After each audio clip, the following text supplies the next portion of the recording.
vamos a revisar soporte pélvico. Esto es un tema muy interesante, un tema que cada vez que vamos a algún congreso es un tema de debate, es un tema donde hay mucho que debatir, eh, porque hay diferentes posturas en si es una buena opción o no para los pacientes de los cuales hablaremos tienen indicación. Entonces hablemos de esto y al final definimos si es o no una buena opción, que es la idea de esta charla. Entonces empecemos diciendo que el soporte pélvico no es más que una osteotomía doble femoral, que se hace con el fin de hacer un salvamento de una articulación de la cadera que está perdida por muchas causas, y lo que buscamos es mantener una extremidad inferior con una movilidad en la cadera, reduciendo el dolor y mejorando una marcha de Trendelenburg que normalmente está dada por una insuficiencia de los músculos aductores de la cadera. Eh, o sea, importante también que es una técnica que permite asociar al manejo de mejorar la marcha de Trendelenburg, darle movilidad a la cadera. Podemos asociar el manejo del acortamiento de la extremidad colocando instrumental que permita hacer un alargamiento óseo. En cuanto a la historia, dicen los artículos que este fue un término dado por Lance en 1936, pero donde inicialmente se describió una osteotomía valguizante del extremo proximal del fémur, y lo que se buscaba entonces era quitar la función de el acoplamiento cabeza de fémur acetábulo y dejar un movimiento sobre ese fémur proximal. Es Lorenz quien después describe una osteotomía en valgo más un desplazamiento medial y proximal del fémur, eh, modificando esa primera osteotomía valguizante de Lance, pero miren cómo Lorenz buscaba hacer una aproximación del fémur a la tuberosidad isquiática, y esto a lo que llevó en el futuro es que sus pacientes tuvieran dolor y limitación del movimiento por el pinzamiento que hace este fémur proximal contra la tuberosidad isquiática. Después Chance hizo una modificación donde entonces lo que hizo era una osteotomía valguizante y extensora de este extremo proximal del fémur sin hacer la aproximación del fémur. No, se buscaba no trasladar, pero se seguía persistiendo el pinzamiento, la limitación para la movilidad y el dolor con esta tipo de osteotomía.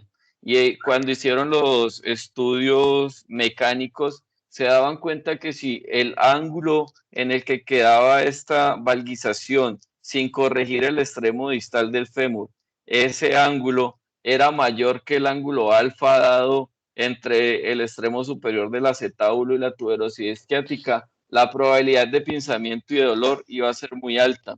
Entonces es ahí cuando el doctor Ilizaro propone hacer una osteotomía en la parte distal del fémur para mejorar el alineamiento de la extremidad y quitar esa fuerza de reacción que está produciendo ese pinzamiento en esa zona.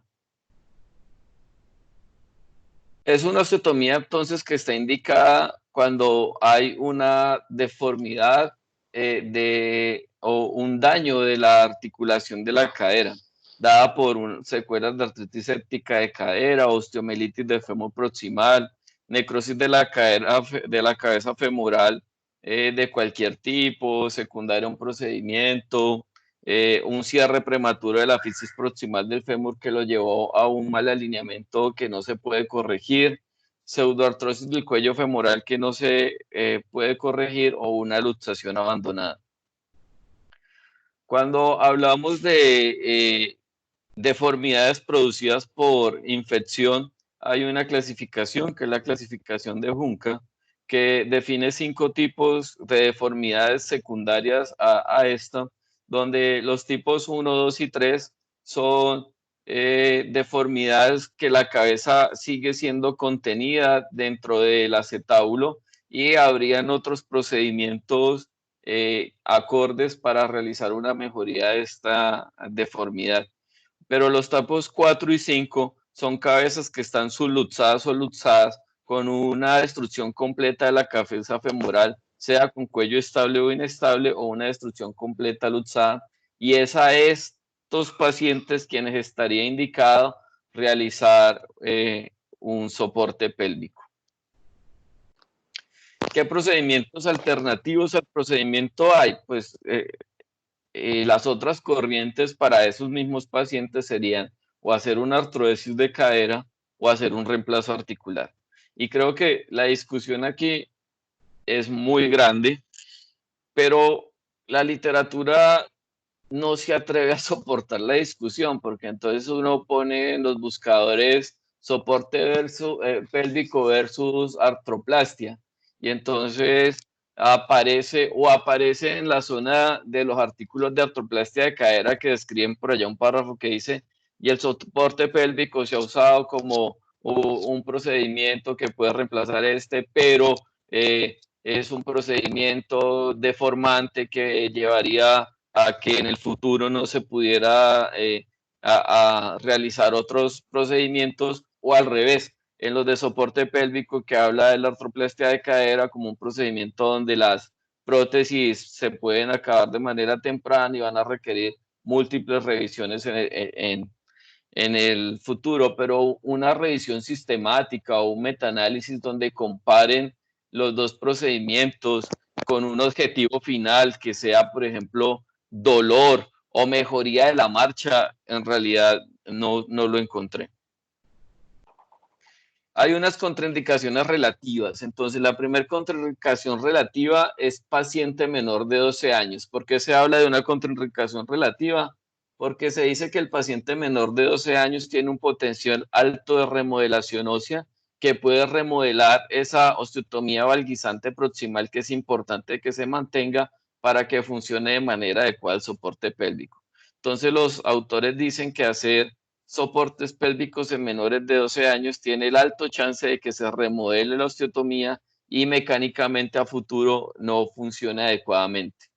En pacientes mayores de 50 años, la contraindicación relativa es por la calidad ósea, y en estos pacientes que tendrían una mejor opción con los reemplazos de cadera, porque es una edad donde sí se soporta tener un reemplazo de cadera y menos número de revisiones hasta el final de su vida.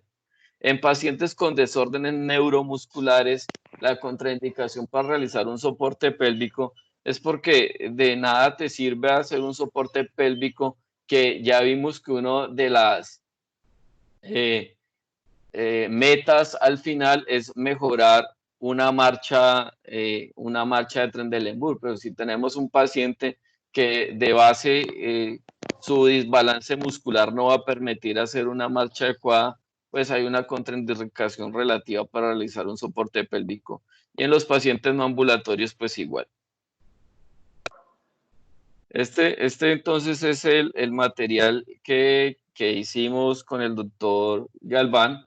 Quiero que lo vean completo. Voy a no hablar durante el video. Si tienen dudas durante el video, podemos pararlo, pero quisiera que lo viéramos para saber si va a ser una buena herramienta que dejáramos en algún momento para explicar la técnica quirúrgica y no haya necesidad de decir más de lo que ya está en el video.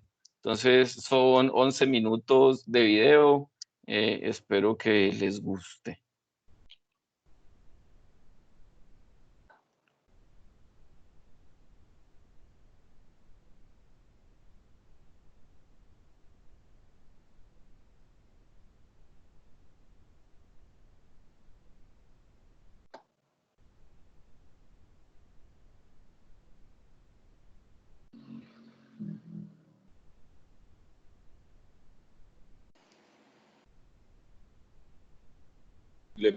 ¿Se puede ir comentando?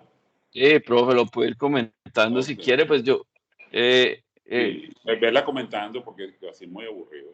Sí, porque el video tenía música, pero no está sonando. Bueno, entonces, este pin inicial que es para localizar el centro de la cabeza, importante que debe estar paralelo a la línea de Hellringer, y este primer chance que vamos a poner debe ser paralelo a esa línea con la pierna en abducción máxima y la ponemos por encima de la pierna contralateral. Esta es la técnica que hacemos con el doctor Galván. Entonces, miren cómo este pin está paralelo a la línea H, colocado en la parte más proximal del trocánter, y algo pues que el doctor siempre nos dice, siempre probar que estamos dentro del hueso. La colocación del carro aquí es importante y es que debe quedar de 10 a 15 grados con respecto a cómo está el muslo en esta posición o el fémur en esta posición para corregir la extensión que tiene el muslo en este momento. Entonces lo ponemos en esta posición para que cuando se haga la osteotomía se corrija la extensión y se quede en posición adecuada el segmento proximal donde van a quedar estos primeros pines. Estos pines pues obviamente quedan todos paralelos porque nos ayudamos por medio del carro que tiene la guía de pines y todos van a quedar paralelos entre ellos.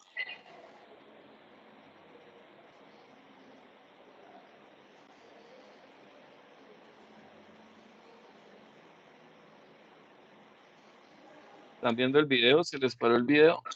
Se paró, sí, ahí ya empezó de nuevo. Sí, ya. Entonces siempre verificamos con intensificador todos los pasos. Esto es muy importante, ir mirando cómo van quedando los pines. Algo que el profe siempre nos enseña y es que cada vez que ponemos unos pines debemos retirar el carro y probarlos con la mano que están estables, y si los sentimos inestables se debe cambiar el pin que sintamos que no está en buena posición. Aquí hacemos la osteotomía por debajo del último pin y que debe ser distal a ese pin que quedó básicamente a nivel de la tuberosidad isquiática. La osteotomía, como la hace el doctor Galván, una osteotomía de baja energía con una broca y terminada con un osteótomo. En el video dejo esta osteotomía de manera completa porque no todos hemos tenido la oportunidad de ver cómo se hacen estas osteotomías percutáneas de baja energía, y me parece que es importante aprender esta técnica porque es una técnica muy sencilla, y de muchos usos.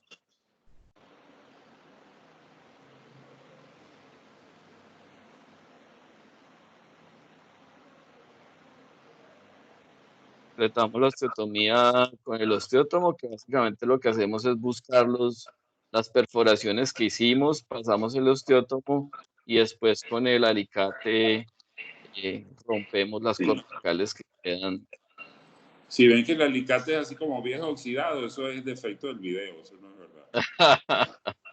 Aquí entonces, teniendo la osteotomía proximal, devolvemos el fémur que lo teníamos en abducción, lo pasamos a ABD, y esa es la imagen radiológica y eso es lo que buscamos como está mostrada en el esquema. Teniendo esta osteotomía con la traslación adecuada, pues pasamos a poner los pines intermedios, que son 2 pines en este segmento intermedio, siempre vigilando bajo fluoroscopia que no se nos mueva la posición de la osteotomía. Profe, ¿cuánta abducción se calcula? Porque no se lleva neutro, sino que se pone en abducción. Se pone en abducción. En ese momento le lleva aproximadamente unos 50 grados.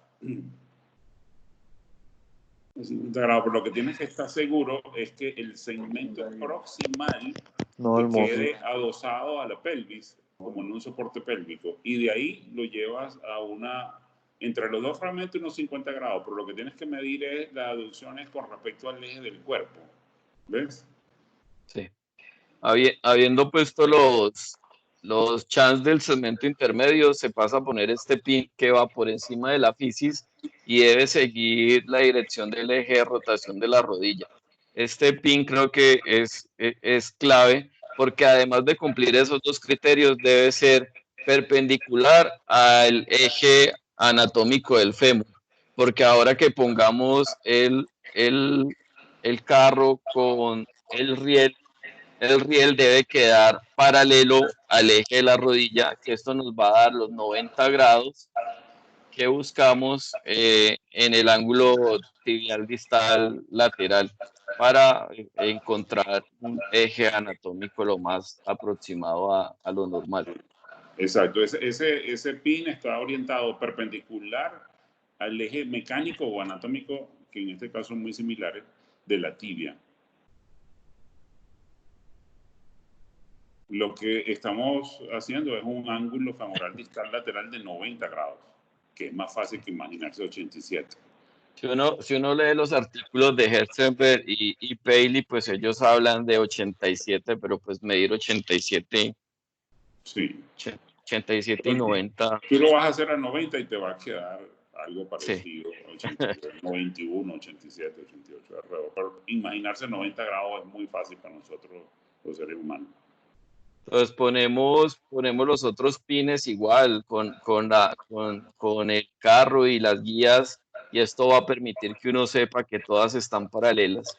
Y aquí lo que el profe marca pues es cómo los pines en este momento convergen hacia un punto. Todavía no tienen el paralelismo que vamos a encontrar cuando hagamos la osteotomía distal del fémur.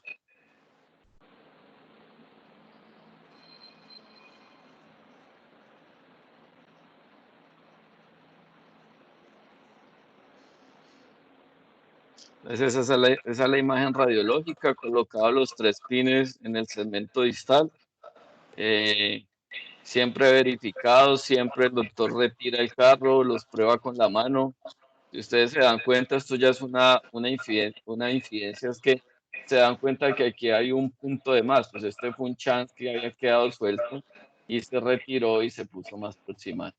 Y es por el juicio de estar revisando que esos chances queden estables siempre. Esta es la forma de encontrar el cobra, entonces una línea que es perpendicular a la línea H y pasa por el centro de la cadera, y una línea que va por el eje mecánico de la tibia, y ahí vamos a encontrar el cobra de la osteotomía distal del fémur.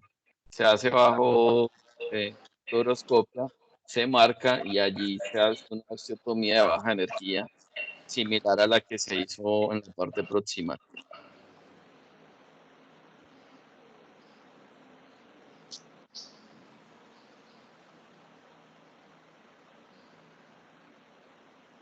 Sí, el hecho de hacerlo con esta técnica percutánea evita que los fragmentos se trasladen como en una fractura abierta, cuando haces la osteotomía abierta o una fractura abierta, los segmentos pierden contacto entre ellos. En cambio, aquí siempre van a estar cerca y te permite hacer los movimientos más fáciles.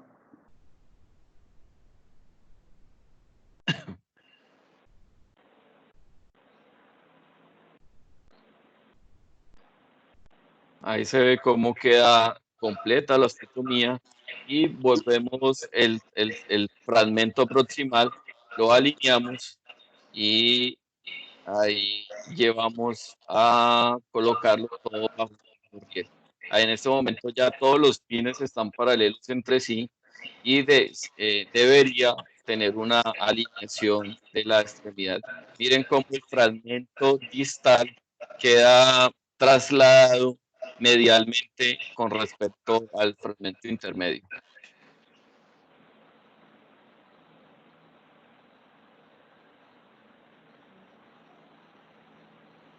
En ese momento ya se pone el riel y en este momento pues, se debería hacer la medición del eje, que miren cómo en la lateral el segmento proximal queda flejado con respecto a los segmentos y es por la posición como se pone la pierna sobre la otra al principio. Sí.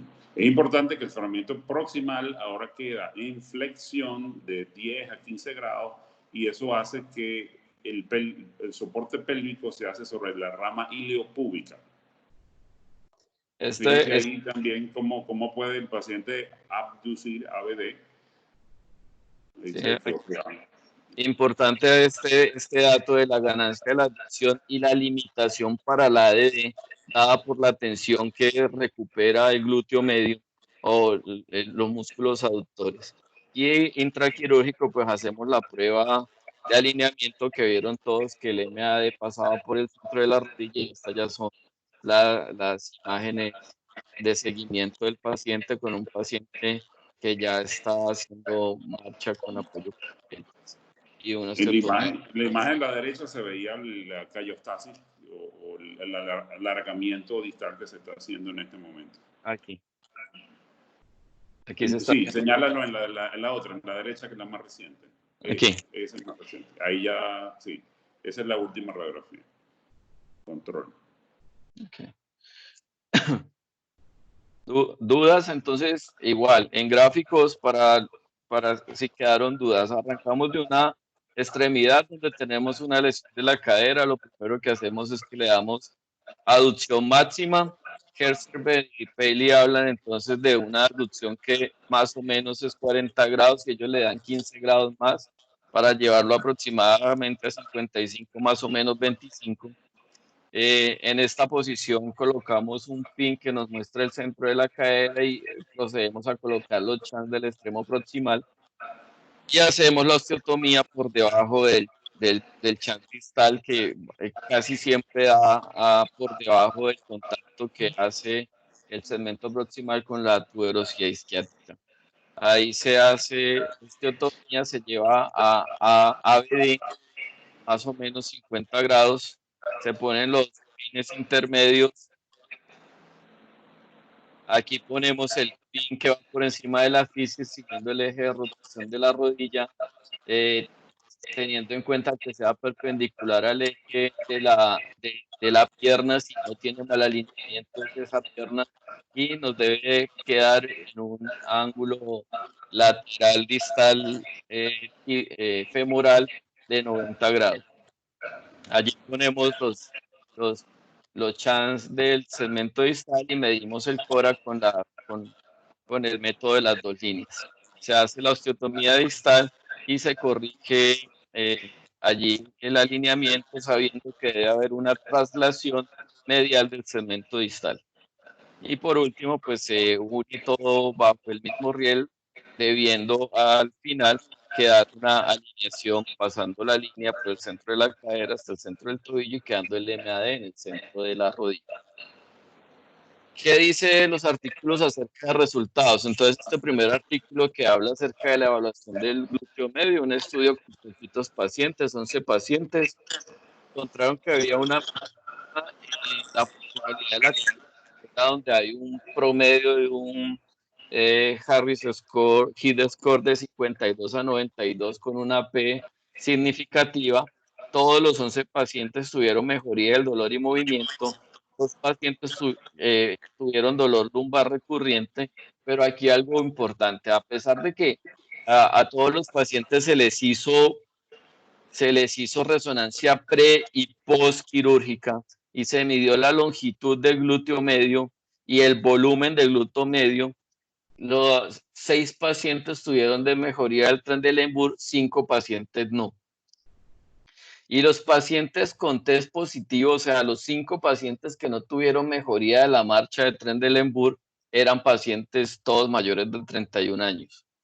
Encontraron que el aumento de la longitud del glúteo medio en promedio era de 19.3 milímetros, una P significativa, pero tener alargado el glúteo medio no hacía una asociación directa con el cambio de la marcha en Trendelenburg. Usted podía alargar el glúteo medio sin que eso significara de que su marcha fuera a mejorar.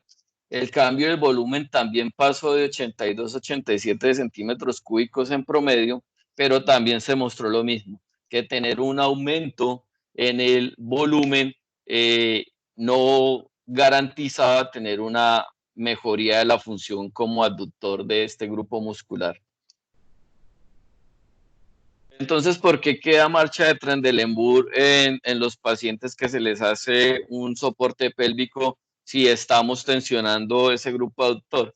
Pues lo que dicen los autores es que el 30% en promedio de los pacientes a los que se les hace un soporte pélvico con marcha de Trendelenburg quedan con persistencia de esta marcha y está dada por una atrofia prequirúrgica que lleva a insuficiencia de los aductores y, y entre a mayor edad se realice la cirugía, mayor atrofia e incapacidad de recuperar función de esa musculatura aductora, y es allí donde va a persistir la marcha de Trendelenburg. Este es el otro artículo importante para ver resultados, el artículo del doctor Hessenberg con el doctor Paley, donde describen 8 pacientes, todos secuelas de infección del fémur proximal. Ellos describen este procedimiento hechos en pacientes con Junca 4-5, con una edad promedio de 11 años, donde hacen una osteotomía proximal valguisante de 44 grados en promedio y extensora de 19 grados. Todos los pacientes tuvieron mejoría de su score de Harris para cadera, con un promedio de 54 hasta 73 significativo, y ellos describen que todos tuvieron mejoría de su marcha de Trendelenburg. Algo importante para hablar de este artículo y que hay que decir cuáles son las complicaciones del procedimiento, pues están descritas por ellos aquí. Las infecciones de los pines, que son típicas de la fijación externa, ellos lo hacen con un sistema de Ilizarot, no lo hacen como lo hace el doctor Galván ahora con un tutor monolateral, se hace con un sistema de Ilizarot, y ellos tienen infecciones de pin superficial, tienen limitación para la extensión o una deformidad en flexión de la rodilla, consolidación prematura de la osteotomía proximal que requirió repetir la osteotomía,